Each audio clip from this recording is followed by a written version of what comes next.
Exactamente, está con nosotros en este momento Samuel Barcudi, él es senador provincial por el PJ, está acompañándonos aquí en Libre de Deuda y le damos los buenos días. Samuel, bienvenido. Bueno, muchas gracias, buenos días y muy bueno el mate también, ¿por qué no decirlo? Sí. ¿Hay mate o no? Pero los les he sacudido con todo. Estamos café y mate. Todo. Con todo. Todos. Un barman, diríamos, del desayuno. El barman. Muy bien, el del mate. ¿Qué tal? Están en todos ahora, ¿no? ¿Son todos? ¿Es así el frente ahora? La verdad que sí, estamos en todos, hemos logrado a través de una interna conformar fórmulas, conformar espacios de listas de diputados y hoy día el desafío grande de mostrarle al electorado mendocino que podemos ser gobierno, que podemos ser distinto a lo que Cornejo viene planteando, a la mentira del gobierno de Cornejo en muchos aspectos, en donde vemos ajuste, donde vemos que falta comida en las escuelas, donde estamos viendo que ahora nos vuelve a pedir un endeudamiento para obras en el norte, anuncia por Tesoro del Viento con un convenio que vamos a acompañar, que vamos a votar este martes, pero que nos genera muchas dudas, porque el primer desembolso van a ser 6 millones de dólares sobre un monto de 1.000 y pico millones de dólares. O sea, la verdad que para una obra de esa envergadura 6 millones de dólares es como un mosquito, digamos. Nada. Entonces, pero seguramente a través de su maquinaria propagandística vamos a anunciar que ya tenemos por Tesoro del Viento en el sur. Queremos que así sea, vamos a acompañar este martes la ratificación del acuerdo, por supuesto, porque lo que uno pretende como sureño, más allá de su pertenencia política, es que las obras se hagan. Así que, pero bueno, vemos un gobierno que le gusta vender, hacer mucho marketing y poco hecho. Entonces, estamos viendo cómo se amplió un hospital y cómo se colapsó en esta semana. Tuvieron que salir las autoridades del hospital, que no lo vimos a Freidenberg dando explicaciones, cómo colapsó ante la primera embestida del invierno que recién está empezando hoy, o ayer, perdón. ¿Les sorprendió a ustedes como espacio político, a eso me refiero, que no hubiera estado Freidenberg en esa conferencia de prensa que se anunció casi como de urgencia? Porque hagamos un poquito de memoria. Esto pasó el día martes, el día martes fue que colapsó, en la tarde el martes. Exactamente, que ahí se llamó a conferencia de prensa el miércoles, teniendo en cuenta que esto ya había tomado trascendencia en los medios de comunicación. Y en una conferencia media rara porque era casi como desligando la culpa a los centros de salud, o no estaba ajustada, fue como medio raro. Vos, no sé si la vieron ustedes la conferencia de prensa. Yo pude verla a través de los medios porque bueno, me encontraba en Mendoza, pero sinceramente me sorprendió mucho porque, vuelvo a decir, independientemente de las obras que me parecen que siempre son importantes y que como legislador las pedimos y logramos que en este gobierno se cumplan y que celebramos, vemos una falta total de políticas de salud. Vemos cómo el hospital se ha desinteresado de los centros de salud. Nosotros cuando trabajamos en el gobierno anterior, con todos sus defectos y virtudes que podría haber tenido, había una mesa de salud donde estaba el director del hospital, el director del área departamental de salud, la directora en su momento de salud, la doctora Calle, la OSEP, y se trabajaba en conjunto para coordinar acciones que nos permitieron, inclusive cuando yo fui director de salud, enfrentar la primera epidemia de gripe A que llegó a San Rafael y que vino el ministro de Salud en su momento a felicitar el trabajo que se hizo en San Rafael, porque habíamos trabajado en conjunto y habíamos logrado frenar o que hubiera poco impacto de la gripe A en San Rafael cuando recién se iniciaba, no estamos hablando cuando todavía no teníamos ni siquiera la vacuna. Y esto hoy no sucede porque lo único que le interesa al gobierno es mostrar que está construyendo un hospital, que vuelvo a decir que está bien, pero que no hace a una política integral de salud. Entonces hoy día el hospital se ve colapsado. Y hoy día el hospital pretende echarle la culpa a los centros de salud, cuando además la mitad de esos centros de salud son responsabilidad del gobierno provincial. Hablaba de los centros de salud de los distritos en un momento, y el 90% una gran mayoría, o los centros de salud más importantes que tienen en distritos son provinciales. Entonces, nosotros tenemos que repensar la salud no solo en construir edificios ni construir nuevos o traer nuevos aparatitos, que como director y que yo lo fui, es lo más fácil para uno. Yo realmente, sinceramente, si está la decisión política de hacer un edificio nuevo, es llamar a una empresa constructora y hacerlo. Acá lo que hay que pensar es cómo uno dirige una política de salud en donde tenemos que estar todos los integrantes sentados, el público, el privado, los centros de salud, el hospital, y diagramando una estrategia. Esta estrategia, como no ha existido, se vio demostrada en el fracaso que hubo y en la explosión que tuvieron que salir a hablar esta semana, tratando de mostrar un nuevo sistema, que es un sistema que ya de clasificación de pacientes se ha incorporado en gobiernos anteriores y que está bien probado que funciona, pero que obviamente tiene que ver con una integración con el resto de los actores de salud. Este gobierno se ha pensado solamente que la solución de la salud es meter obras en el hospital y olvidarse de la atención primaria. No ha apostado a los agentes sanitarios, no ha apostado a los centros de salud en cuanto a recursos humanos, en cuanto a estrategia. Y esto se demuestra con un colapso en la salud en estos días. Claro, yo decía que era como contradictorio el tema. Sobre todo cuando en la misma conferencia de prensa mostraron planillas diciendo que casi la mitad de los que habían ido el día anterior eran de distritos, ¿no? Y nosotros nos preguntábamos acá y charlábamos con la gente, pero si la gente de distrito va al hospital, hay que preguntarse por qué no fue al centro de salud. Y los mensajes que eran, porque el centro de salud no estaba abierto. A ver, el centro de salud de la isla, ya llevamos 2 años que recibimos la misma denuncia. Además, tiene 3 pediatras. Sí. Y la gente se queja que en la semana solo reciben, habiendo 3 pediatras, solo 15 controles de niños sanos. O sea que en esa semana solo 15 niños sanos se van a poder atender en la isla y el resto es urgencia o enfermo. Tenemos 3 pediatras ahí trabajando. En otros centros solo a veces llegan a haber un pediatra. Entonces, estas son las cosas que no se entiende cómo no se corrigen desde la política sanitaria. ¿Cómo se le puede explicar? Porque nos llegaban muchos mensajes también, ¿no? Cuando las autoridades dicen no, porque el que define quién es la urgencia, no sé, corregime Juancito, palabras más, palabras menos, somos nosotros los médicos. Pero nos decían muchas madres de distrito, ¿y qué hago? Yo espero hasta mañana. Para una madre siempre es una urgencia una criatura. ¿Qué hace una mamá de Montecomán? Yo te pregunto vos como hombre de la salud. ¿Qué hace una mamá de la villa de Montecomán, como nos llegaba el mensaje de Cañada Seca? ¿Qué hace? ¿Espera hasta el otro día? No, yo te voy a contestar como padre de un niño de 8 años. Sí. Yo sinceramente... Y ponete en el lugar de la mamá que vive lejos, en un distrito a 30 kilómetros. ¿Cómo hace? Que por alguna razón llegó al hospital. Claro, o sea... A ver, yo entiendo que cuando alguien llega al hospital o se moviliza al hospital es porque algo le preocupa. No es porque es lindo que está el hospital. Y es el hospital el que tiene que, en definitiva, decirle, bueno, quédese tranquila. Por eso digo, el sistema de clasificación que hace el hospital del paciente de riesgo o del paciente que puede esperar o el que puede ser derivado, está bien. No es la primera vez que se hace, se hacía en otras épocas, inclusive el doctor Herrera en su momento abrió la guardia, hizo un sector de pediatría para separarlo a los adultos, se ha venido trabajando en esto. Entonces, no es un tema que esté mal esto, el tema es que no le podemos pedir al paciente, usted debe saber cuándo es urgente.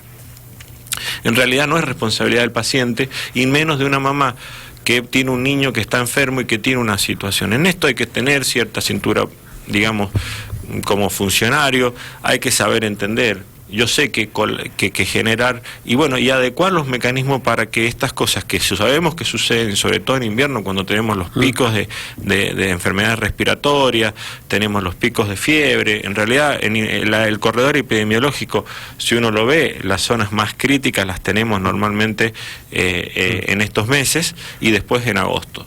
Entonces, realmente uno tiene que tener claro que en estas épocas uno tiene que establecer una estrategia precisamente para mejorar, porque la mamá no va a distinguir cuál es urgente y qué no es urgente, y es natural.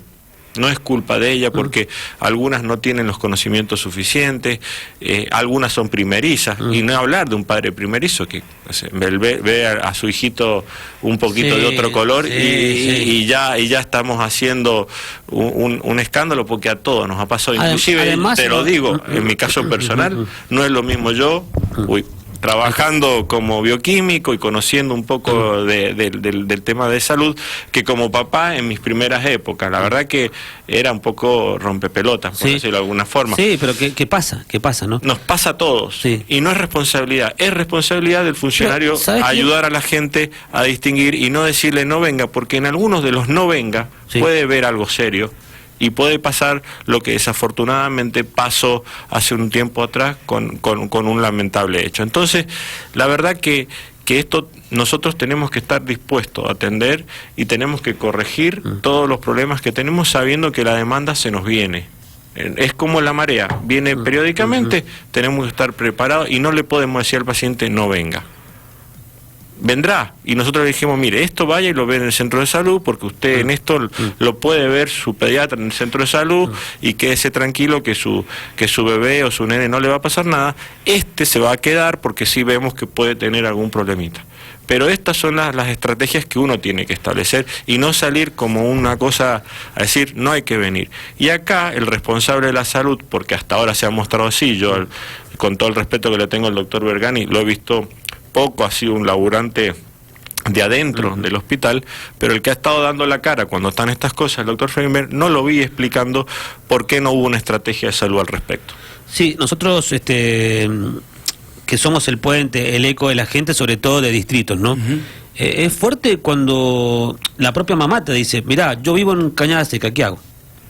Yo espero hasta mañana ir al centro de salud, yo mañana no puedo esperar. Por eso me tomo el colectivo, por eso le pido al vecino que me lleve al hospital. Además, yo te pregunto... Hasta una cuestión de empatía, me parece, con esa mamá que vive lejos. No es que vive acá a la vuelta en la Blascoaga, embarcada, pasa algo y va. No sé si me entendés lo que... Además, los casos suceden en los horarios, a ver, es como quien no tiene necesidad de ir al centro de salud. El centro de salud funciona casi como un consultorio. El consultorio tiene sus horarios de apertura. Hay ejemplos en donde hay centros de salud que funcionan las 24 horas, pero que tampoco tienen guardia médica 24 horas. Entonces, en este sentido, uno tiene que pensar que el consultorio, bueno, si mi hijo tiene fiebre y el consultorio está abierto y está el médico, lo llevo al consultorio y está bien. Pero en el caso, como usted dice, me agarra un domingo a la tarde y mi hijo tiene fiebre y, bueno, a lo mejor un padre canchero que sabe medianamente qué es lo que está pasando puede sostenerlo, pero hay otros que no lo saben y no tienen por qué saberlo. Y uno debe tener la situación de saber que se va a acercar al hospital y ante esa situación tengo que tomar la decisión de cómo lo ordeno. ¿Lo ordenaron bien? Sí, pero no podemos estar diciéndole al paciente no venga a la guardia, no venga, es como decir no venga a molestar.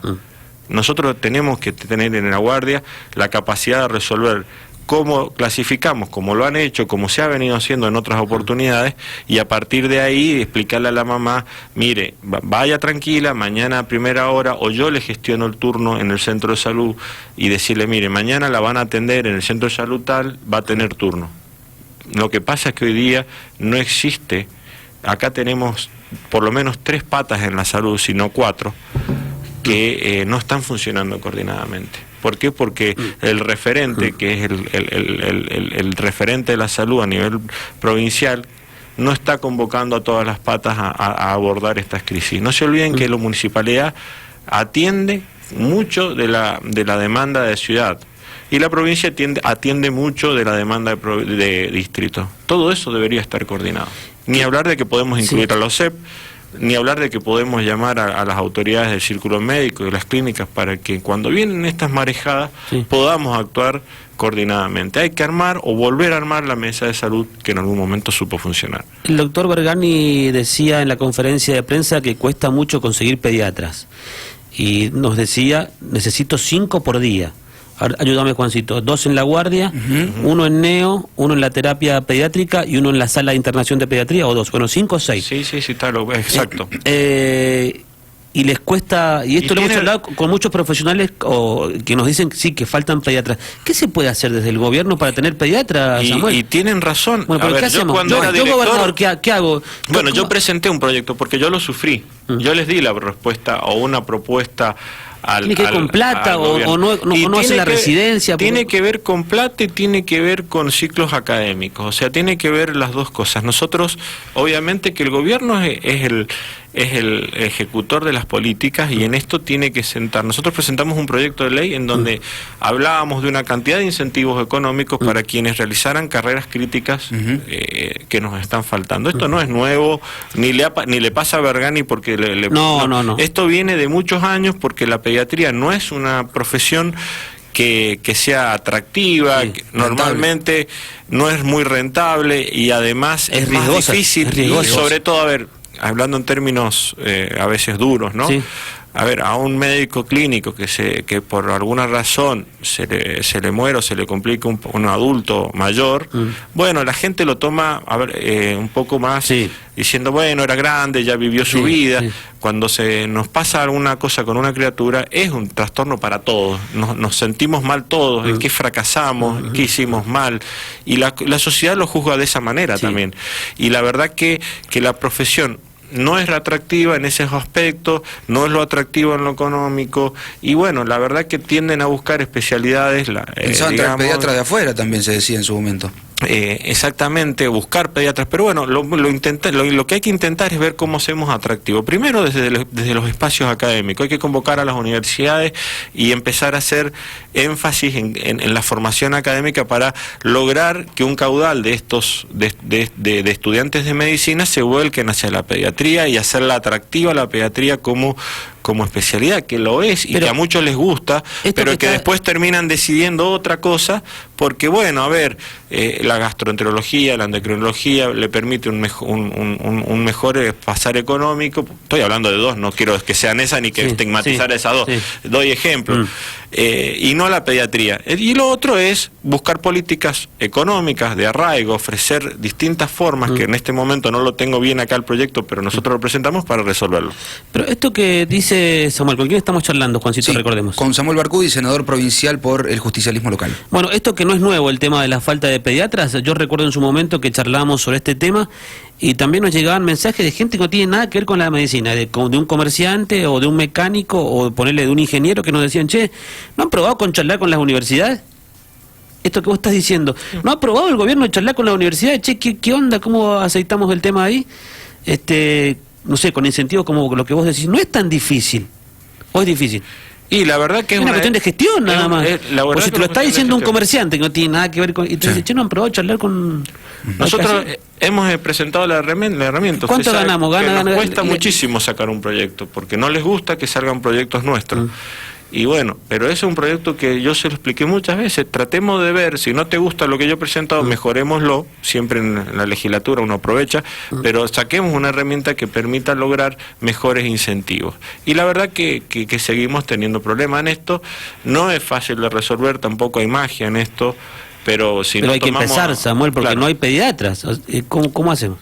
Exactamente, hay que empezar. Hay que discutirlo. Acá nos escriben también, nos apuntan, Silvia nos está escuchando, nos escribe al 264-3357-25. Silvia dice que ella necesita hacerse una ecografía y que le dieron turno para agosto.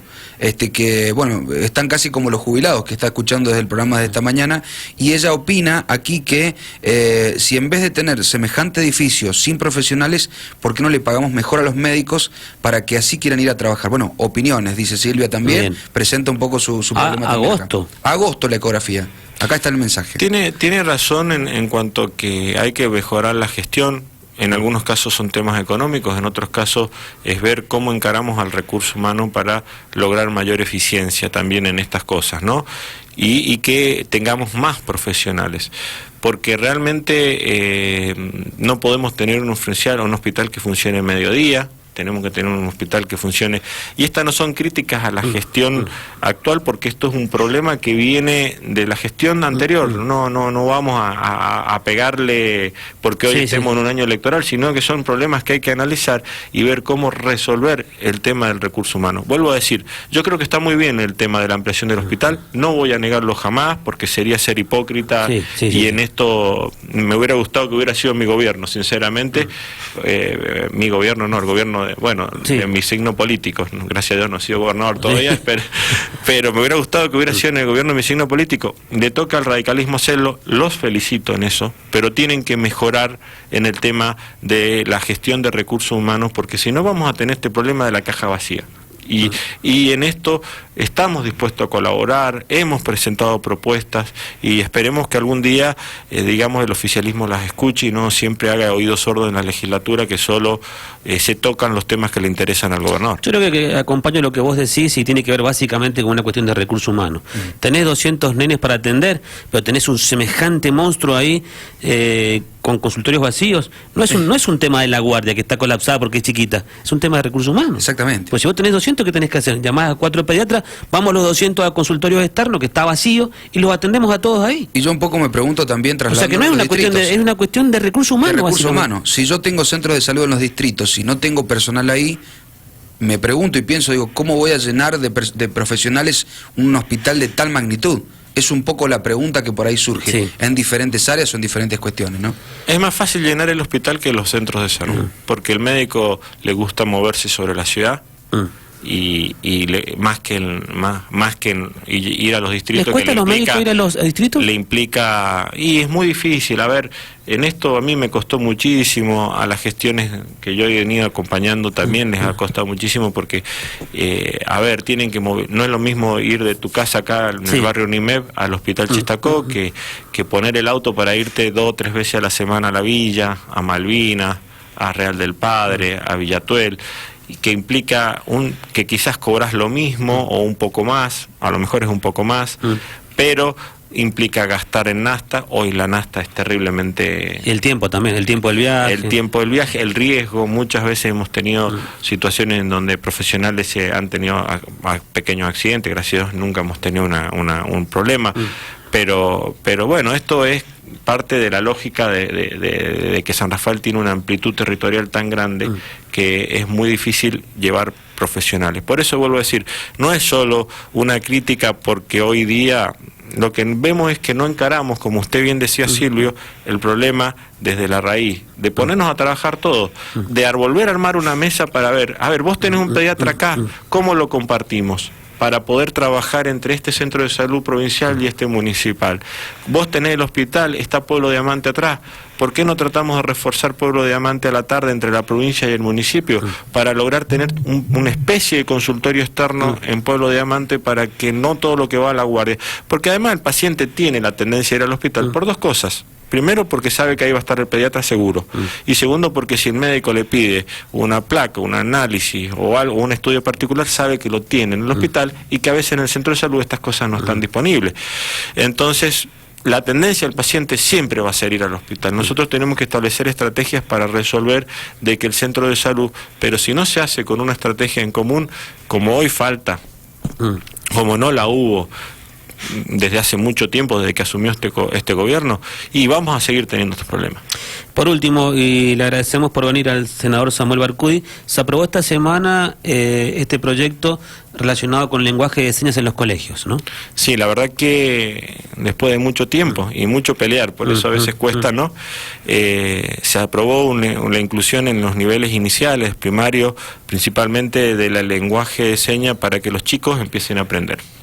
Esto es un cambio en la forma de ser. Siempre hablamos que el Estado tiene que incluir, que tiene que facilitar, y hoy día lo que estamos sembrando a futuro es que la comunidad que no tiene ningún tipo de problema, que es la comunidad sana, que no tiene ningún problema de discapacidad, tenga las herramientas para poder comunicarse con los hipoacúsicos, para poder comunicarse con quienes tienen dificultades en el habla a través del lenguaje de señas. O sea, pasar de un rol pasivo a un rol activo, y bueno, quizás no en los grandes, que ya tendríamos que tomar la responsabilidad nosotros, pero sí en las generaciones más pequeñas, poder romper estas barreras comunicacionales. ¿Y esto cómo se va a implementar? ¿Cómo es el tema? Que todos los chicos aprendan el lenguaje de señas, básicamente es eso. Básicamente es eso, en todas las escuelas públicas y privadas que están bajo la órbita de la DGE, tienen que incluir en forma paulatina a partir del año que viene. O sea, esto no va a ser 100% el año que viene, porque también es pedirle al Estado algo que no va a poder cumplir.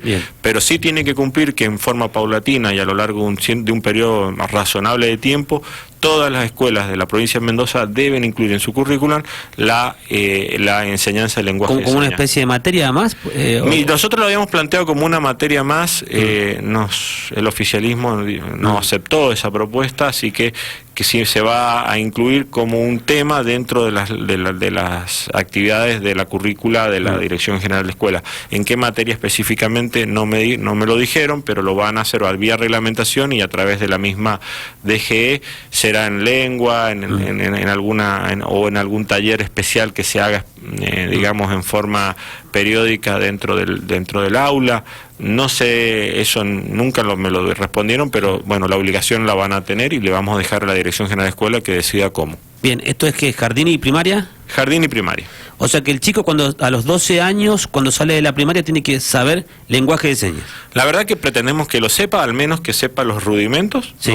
No digo que sepa la lengua castellana, como le digo exactamente, pero que haya una comunicación que le permita comunicarse con este tipo de lenguaje, o lengua, mejor dicho, sí. Con personas con esta patología de hipocúsicos, que no puedan tener problemas en el habla. Inclusive una mamá me hablaba hace poco que su hija tiene parálisis cerebral y que utiliza el lenguaje de señas precisamente para poder comunicarse. O sea, hay muchas personas que lo están utilizando por algún problemita de salud, y hoy día la idea es que todos estemos comunicados. Y está bueno esto porque incluso te sirve para la vida, no solamente para integrar a un chico en el colegio, sino en la vida. Porque quizás ves a alguna persona en la calle que te pregunte y no tenés ni idea, y saber el lenguaje de señas... Medianamente sí. Indicarle dónde queda, no sé, la municipalidad, ponele, ¿sí? Es muy importante, o el colectivo. Mira, la población que sufre algún problema de hipoacusia está en el orden del 8%. ¿8%? No es nada poco, es bastante a nivel nacional. Entonces realmente no es algo que uno no deba evitar. Inclusive hemos planteado nosotros otro proyecto en donde en las guardias de los hospitales públicos y privados debe haber algún enfermero, algún profesional que tenga la capacitación, porque realmente pasa que llegan a algún lugar y la falta de comunicación hace que el diagnóstico se dificulte, ¿no? Bien. Samuel, muchas gracias por acompañarnos. No, muchísimas gracias a usted. ¿Quién nos visitó, Juancito? Con nosotros estuvo Samuel Barcudi, senador provincial por el justicialismo, estuvo charlando con nosotros aquí en Libre de Deuda.